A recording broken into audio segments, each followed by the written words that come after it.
Hi, everyone. Andy Giacomazzi with you again for another edition of Academics, Talking Academics in Virtual Elevators, where we take that classic elevator pitch to a whole new level. And with me today in the elevator is Dr. Emily Wakild. She is the program lead for environmental studies at Boise State University. Dr. Wakild teaches courses in Latin American history, including modern Latin America and a history of Mexico, as well as courses in environmental history. She earned her PhD in Latin American history from the University of Arizona in 2007. Dr. Wakild's research tries to account for ways various Latin American societies have deliberately conserved or chosen not to exploit nature in different times and places. She is the author of 3 books, including her award-winning book, Revolutionary Parks, Conservation, Social Justice, and Mexico's National Parks, which examines the creation of national parks during Mexico's social revolution as part of a widespread process of social reform. Emily, welcome into the elevator. It's so good to be here with you, Andy. Thank you. Nice to have you. And first things first, we got to choose a floor to either go up or go down. We're on the 2nd floor right now, so your choice. Well, I hang out on the 1st floor a lot, but I love the 5th. The view up there, you can't beat. All right, let's press the 5th. And then did you hear that pressing the button? And we'll add the sound effects in later. It's fine. Emily, you're a professor of history. How did you become so interested in environmental studies? Yeah, so I've always been interested in how we got here, what events led up to the world as we know it now. And history gives us insight into those changes. It allows us to account for time, and environmental history really embraces understanding space as well. And I became interested in history to look at social change. I studied the Mexican Revolution and wanted to know what caused people to give up everything they had and to fight for a better society. And that ironically led me to national parks. Those have been an enduring feature of a better society for lots of places throughout the world. And so that's what that study of national parks and teaching those relationships of time and space really brought me into environmental studies. That's awesome. Let me ask you this too, and this may be obvious, but in your opinion, why is now such a great time to study the environment? Well, that has a historical answer too. So the 20th century has been about change. There's been unprecedented change in our lifetimes and slightly before then, really since the 1950s. And that change is something we experience. We've experienced it with COVID. We've experienced it with changing wildfire regimes here in Idaho. We've experienced it with the weather. We've even seen it in real estate, right? And all of those have environmental causes and environmental links.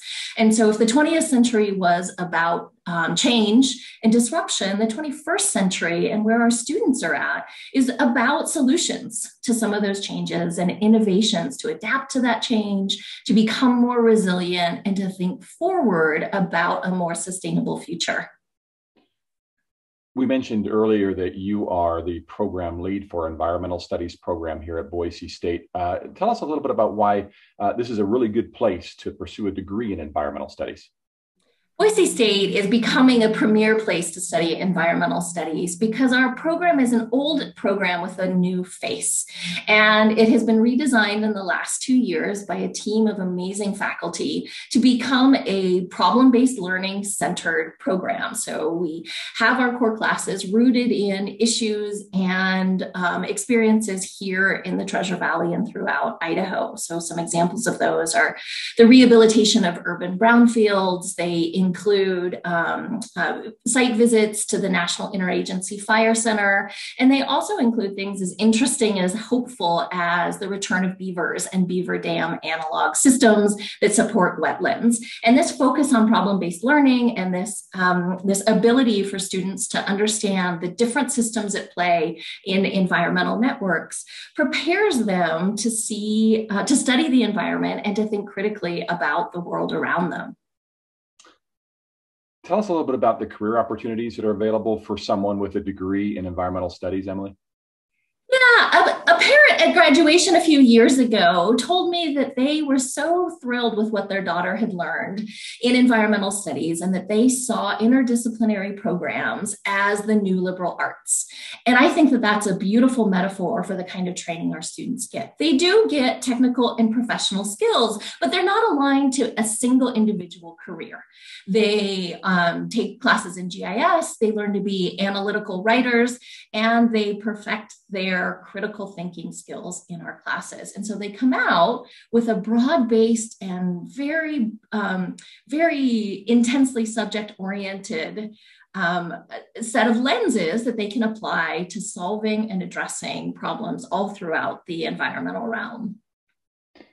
Our Andrus Scholars program has a tie-in to environmental studies. Maybe you can say a little bit about the Andrus Scholars program, Emily, and then how our audience maybe can help support these students.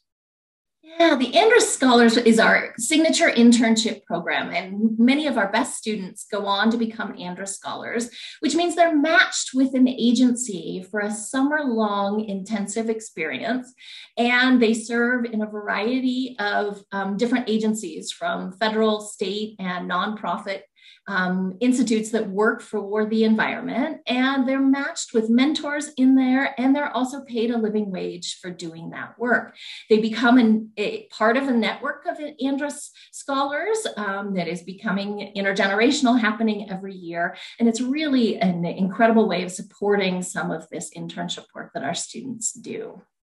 We know these experiences that our students get in environmental studies, whether that is being an Andrus Scholar or taking another internship or a boot camp experience, those are so important in their learning process and really what employers want to see in their background as well. Emily, thank you so much for being with us today. Really appreciate it. Thank you, Andy. It was great to talk with you. I think we're on the 5th floor. We are, slowest elevator in the world. We finally got to the 5th floor after 4 or 5 minutes. And so we'll let you out of here. And I want to thank you again and thank you all for watching. Join us next time for another edition of Academics, Talking Academics in Virtual Elevators.